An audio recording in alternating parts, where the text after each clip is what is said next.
Welcome, everyone, to another extraordinary episode of Bumping and Thumping, your podcast featuring everything about for independent wrestling from around the world. And boy, let me tell you, you are in for a historic episode of Bumping and Thumping.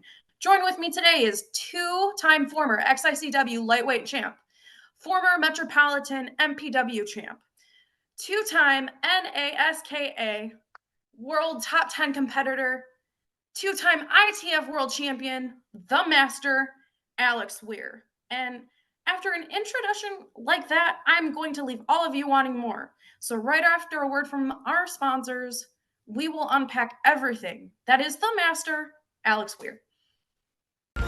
Hi, I'm Jay Aubrey Jackson, the $50 computer virus god of Metro Detroit. We are the home of the true flat $50 computer repair. $50 job no matter how long it takes. Never a penny more. Netbooks, laptops, desktop towers, all-in-one computers, phones, iPhones, tablets, iPads, and game systems. Free diagnosis and money-back guarantee. If we don't fix it, you pay nothing. And we do same-day service within 24 hours of drop-off.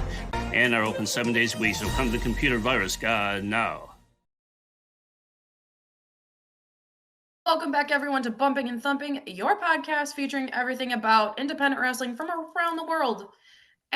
Master Alex Weir, welcome. It's been so long since I've seen you. I know. It's been a long time. First of all, how are you feeling? How are you feeling today? I'm doing fantastic. I'm doing great. Life is really good. Life is busy. I feel like I'm always on the move, but life is really good. Everything's going really well. I'm really happy. I'm really excited to be on this podcast. I'm excited to be talking to you again. So I am just all around feeling great. Yes.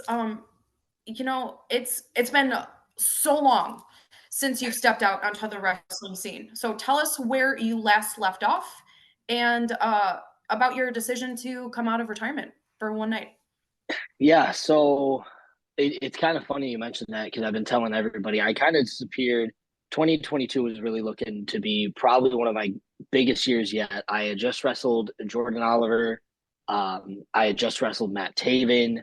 I had multiple I was XICW lightweight champion at the time. I had just won the BCW weight championship, which I had been going after that title or a title in that couple of years, felt like years. And then I was just kind of like, I'm out. And I never really said why. And I'm sure everyone on May 18th, I'll give more of an explanation on why. And why I came back, I'll definitely give a full in-depth explanation May 18th of why I came back. Because there's reasons. There's reasons. One of the reasons being is, just one, I do miss it. And just one last dance, I feel like for disappearing, I owe that to people. So that's kind of a reason, but I'll go more in depth, of course, May 18th at For Us Wrestling. And you mentioned BCWA, which is one of my favorite promotions of all time. Just the camaraderie at that show is, we're very lucky to have a place like that. And I love all of the other promotions I'm grateful to be associated with, but BCWA has a special place in my heart. And I just remember each show that you were present at, just how engaged the crowd was. Watching your every movement, your every motion is just so calculated, and you just you put a storyline in motion, and I just find that just so fascinating. And then I remember hearing about your the surprise of your departure, and I remember just talking with Jess, and she was just so saddened, and and you have your reasons, and like everyone else watching this podcast, we'll just be waiting with just to see what you have to say. And I won't ask you to go into too much detail because May 18th, we're not going to give away everything, but why is the timing now out of any other time? I'll just start by saying this. One, I agree. BCWA was one of my top favorite places to work. The crowd, the amateur, everyone who worked there.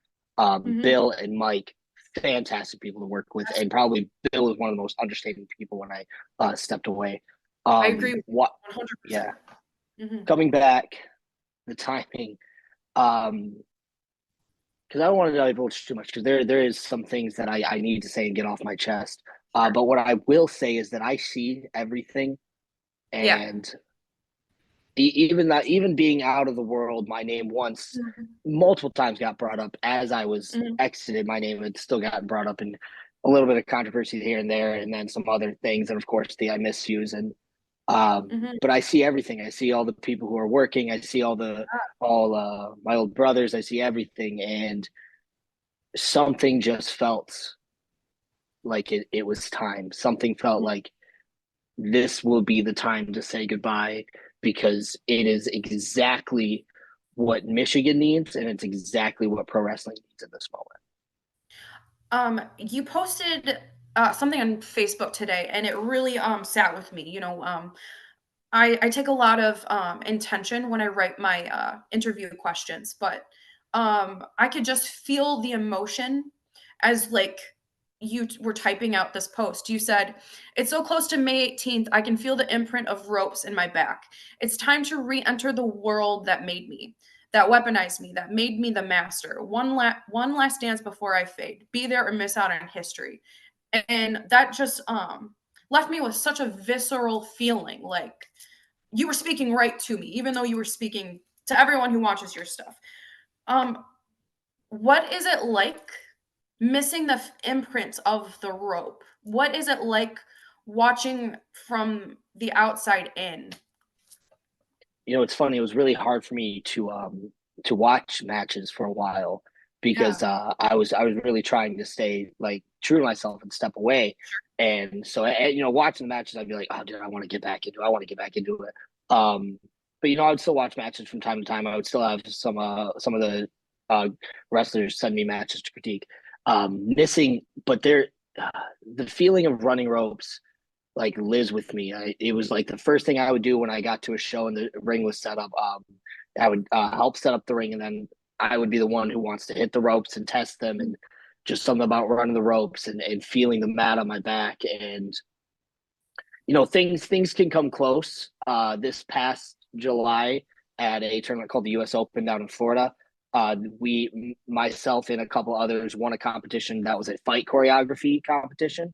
And if you go and watch that, you can definitely see that there is definitely some wrestling aspects Sure. still in me as I'm turning myself inside out, not in a ring, but on like this thin of mats, just to feel the impact of a bump again. Right. There's Right. always that itch, Mhm. that feeling of Right. like when I typed that there was intention. It was because Right. as it gets closer, I feel it. Mhm. I feel the adrenaline again, the rush of the wind, the feel of the rope. So I'm really excited to indulge. Do you think there's a part of you it's going to feel like you're stepping between the ropes all over again for the first time? Let me just say that no match has been announced, and honestly, I don't really know who my opponent is. I haven't been told, Right. and I don't know if I have an opponent. I could just be showing up to just talk, and if that's it, that's it. Sure. Um, but Mhm. if you think that I've missed a step, this is just to anybody in the locker room who is going to step up. If you think I missed a step, I haven't. I'm better. I'm in the best shape of my life. Mhm. Um, Yeah. I have not missed a step at all. If anything, I'm going to come back deadlier and faster and scarier than ever. Mhm. Um, I am on the board of FU of 4S Wrestling. I'm the women's liaison, and Awesome. nothing for your match has been announced yet. So I'm just as in the dark as you are. And um, you know, you touched on controversy a little bit. You've been there, and I've heard lots of things about Alex Weir. I've heard the word arrogant, but my thing is it's misunderstood. Like just hearing you talk about your experience, what you live, and I hear um that you're just dedicated to your craft. You are, and I don't think that you are going to miss a beat when it comes time for your music to play, and you make your entrance. And you know, uh I'm just sitting there in waiting in suspense, just like everyone else who is going to come to the show and see you. And I'm excited for that moment. So, you know what, Alex, we've unpacked so much in the first 10 minutes of our show. And I'm a big believer in letting our viewers wanting more, leaving them wanting more. For So sure. we do a lot of talking, and the sponsors who make this possible, they're going to want to do some talking too. So right after this break, Roll them we in. will get back right with Master Alex Weir.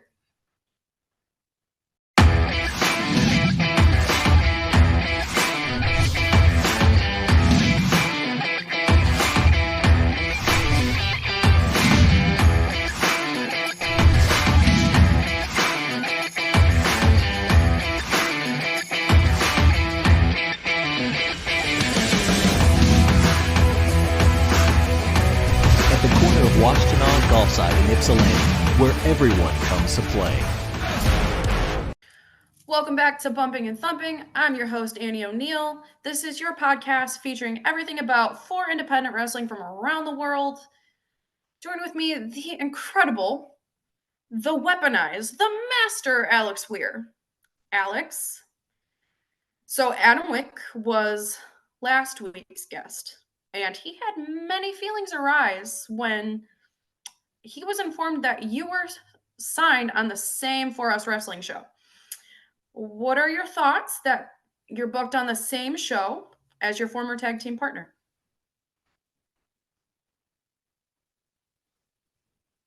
It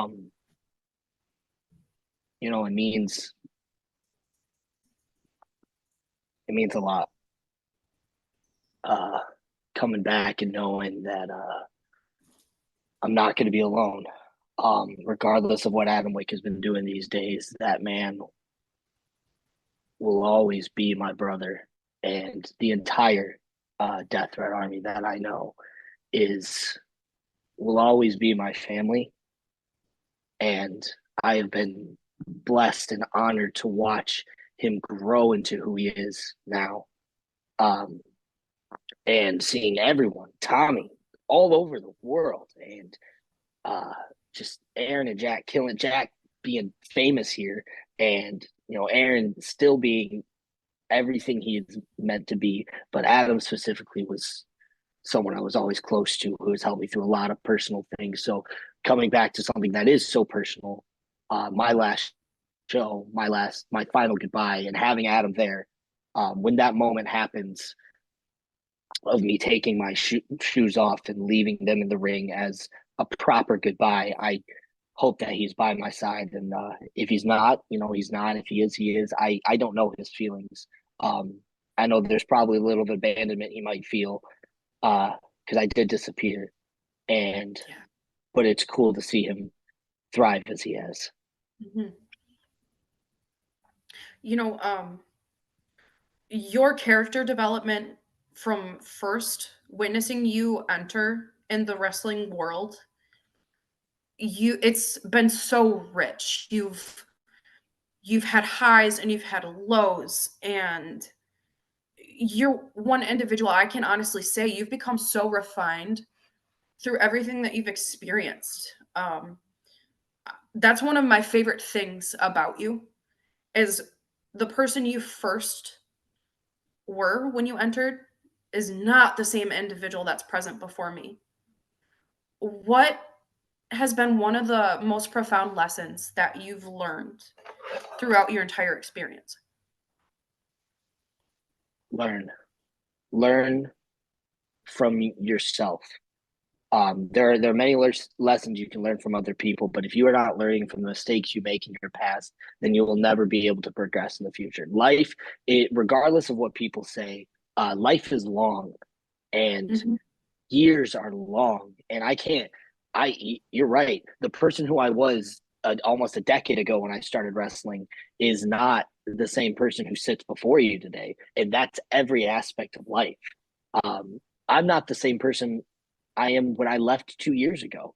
I made so many mistakes in my life that I've learned from, and I've learned to grow every single day to keep pushing forward. Like that has been my life motto, is always keep pushing forward, because looking back and staying back does nothing but keep you there. So keep moving forward all the time. And that is how I grew, not just in wrestling, but in life, to who I am today, and everything that I stand for, believe, my ideals, my passions, my loves, my interests, comes from just keep moving forward.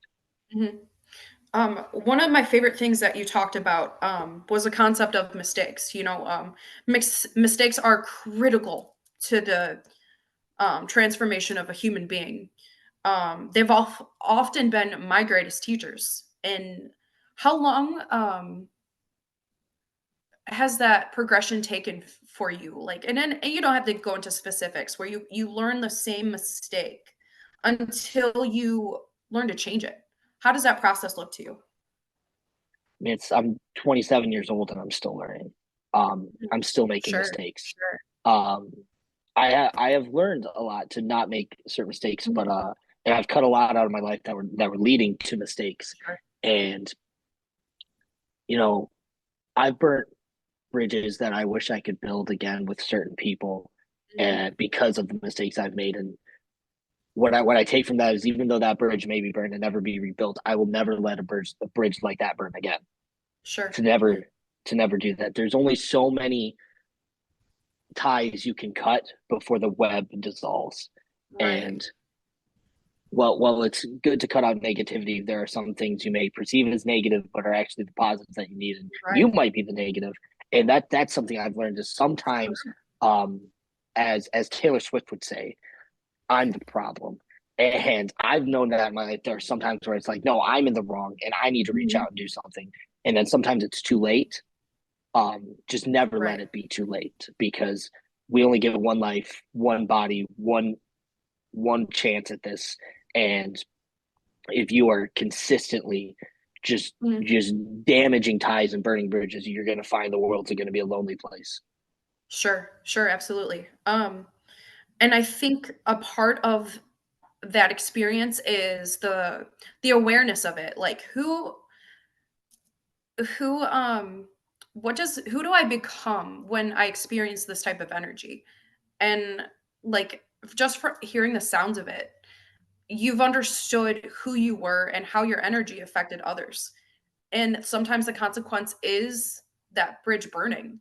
Do you think you would be the same person you are now without having made those mistakes? No. Um, I would, if I hadn't made those mistakes would keep happening. Because the Mhm. thing about making mistakes is the only way there are mistakes, I'm saying that word a lot. The only way mistakes become mistakes is if you acknowledge it. And if you never acknowledge it, it becomes a Mhm. pattern, it becomes a trait. And if I were still doing Mhm. these traits and these things, no, I would not be the person I am today. I've learned so much in my life of how to conduct myself professionally, Mhm. personally, and that comes from screwing up in the Sure. past. And so, yeah. So, I practice a martial art too, and there are so many rich lessons that are given anytime I Mm, step on a mat. for sure. Um, have those lessons that you learned in your martial arts background have those translated over to you in the wrestling industry? Oh, always, always. I learned how to Mhm. be professional for my wrestling Yeah, resume. Being on two Team USA teams, like traveling across the world, like you have to learn how to conduct yourself. So I was always good at conducting myself. But on top of that, the discipline and the commitment. When I first started in wrestling, I sucked. I like looking back to matches, and this is something I wish all like new wrestlers would understand, is that you're gonna suck for your first 3 years, and you're not having a match for your life in your first 5 years. um, and you coming back to the locker room, that was not great. It was okay.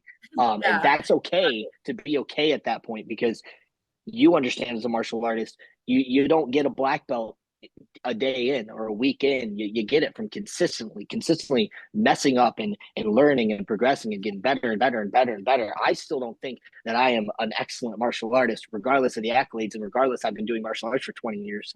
Um, because it's a progression. And the same thing with wrestling. That's what it taught me. It was like, no matter where I was happy that I was getting better than I was yesterday, but I know that mhm, I'm not at that level. And then once I realized I was at that level, I was mhm. still looking for opportunities to learn. Sure. And before we cut to a break, I just really want to exclaim like how much like that those are words of a master, someone who constantly redefines themselves, redevelops themselves. And you have to break former patterns in order to receive the knowledge you're meant for. And if that doesn't come from a place of, well, one, discipline, who wants to be told they suck? I don't, but if I don't suck, then I'm never going to come into the experience of gaining what I'm really supposed to do, really supposed to be. Definitely. And yeah, Alex, we've unpacked so much in such a short amount of time. So our sponsors would love to get a word in edgewise, so we'll be right back.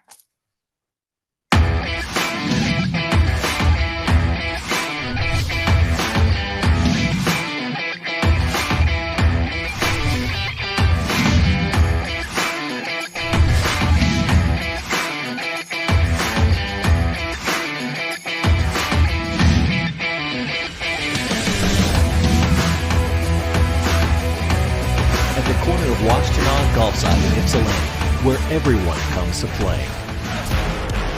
Welcome back to Bumping and Thumping, your podcast featuring everything about four independent wrestling from around the world. I'm your girl, Annie. Joined with me, Master Alex Weir. Alex, we've had highs and lows, but we're going to slide right on in to home. We're in the final stretch. I can't even believe it. So, Saturday, May 18th, Grizzlies in Wyandotte, For Us Pro Wrestling. You come back to wrestling for one night only. What does this moment mean to you? It's stellar. I've got goosebumps just kind of talking about it. And it was crazy. The moment it was posted, and I knew the moment it was posted as I had my phone next to me, I was working, and all of a sudden just like everything started lining up. I was like, oh, there we go. As I opened the page and I'm just seeing share after share and comment after comment, Donald Holland commenting immediately to confirm if it was real because he didn't believe it at first. And then there was the personal messages I was getting from people. And there's just that excitement of I'm going to walk into a venue. I'm going to walk out that curtain. And one part of me is a little selfish, like, oh, I don't have to try to get the crowd over because I did that for 9 years of my life. You do it all. Yeah. I was like, I did that for 9 years, and now I kind of get this I get the return thing, and I'm trying to mentally prepare myself for it because I believe that the promoter does want me to talk at the beginning. Obviously, he does want me to talk at the beginning of the show, as it's like the big question of like why I'm there. And I know, and I'm trying to mentally prepare myself for like the feeling of being in front of people again and being in front of a crowd. And I'm ready for it. I'm mentally prepared for it. But I am so excited to give the people the proper goodbye that they deserved. Because I won't lie, my leaving was abrupt, and there was always a part of me that's going to feel bad about that because there was zero notice. There was months planned out where I was going to be at shows, and then all the marketing, all of a sudden I was champion at some companies, and then it was gone. The championship was gone. Like, he's not here anymore, and there was zero explanation. And I feel like it's time. This show has X-Men themed, and I'm a huge fan of the X-Men 97 show right now. So it's like perfect. And I'm just excited to step back and do this and give the goodbye that everyone who has supported me for almost a decade of my life, made my life great. The fans are the reason I stayed in wrestling as long as I did because of how much they gave. And this is my thank you. This is my thank you, my farewell, and everything wrapped into one. Because they deserve it. When I saw the announcement of your name in the management group chat, I almost threw my phone against the wall because I was so excited. And I was so elated because I knew how much this moment was going to mean to you. Because like you said, I'm one of those people consistently cheering you on because I love the tale that is Alex Weir, someone who completely transformed himself. And Another one who almost did backflips of what I imagined in the group chat was Cody freaking Fleming. Oh, for He sure. loves Alex Weir. He loves all of your family of you and all of you. You're just fantastic. And I'm just so elated that you are taking, the time to give that closure that you feel is very important to give all of your supporters. I'm I'm just so proud of you, Alex. Thank You've you. come full circle, and I can hear it in your thoughts, your actions, your everything that is you and the being sitting in front of me. I'm just so grateful for your time. And speaking of time, just this episode just flew by. Like I told Oh, you it it did. would. It So did. why don't you take a moment and tell the fans where they can connect with you and what is going on inside the world of Alex Weir besides your amazing return? For One sure. night only. One night only. For sure. Yeah. So you can follow me on my social pages. They are official Alex Weir, no spaces. Um, and you can follow me on Facebook as well. There's going to be engagement. There's a lot of martial arts on there. So if martial arts is your thing, I'm sorry. But Instagram, TikTok, all that. That's official Alex Weir is my name. And of course, it's just my name on Facebook as well. I will be posting more wrestling content coming in. I plan on posting a couple of my favorite matches just to kind of build the excitement again. And if I could just say one thing to the fans, one little spoiler about why I'm coming back. And I wasn't going to do this I wasn't going to do this at the start of this podcast. So um, I have unfinished business, not just as a goodbye, but I have unfinished business. And that will be a big topic. So let that swirl around in your brains for a little bit about what that could be. Let the theories commence. But yeah, that's pretty much what I have to say to everybody. And I really hope to see them on May 18th at Grizzlies in Wyandotte for 4S Wrestling's Uncandy Booked. For one thing, the internet wrestling community is going to conspire. So thank you for dangling that carrot of conspiracy, and I'm thank you again for your time. I'm just so excited that you could join me today. For sure. I'd like to thank our sponsors who make things like this possible. Shout out to my producer Rachel and Tony. My name's Annie O'Neill, and this has been another extraordinary episode of Bumping and Thumping, your podcast featuring everything about independent wrestling from around the world. We'll catch you next time.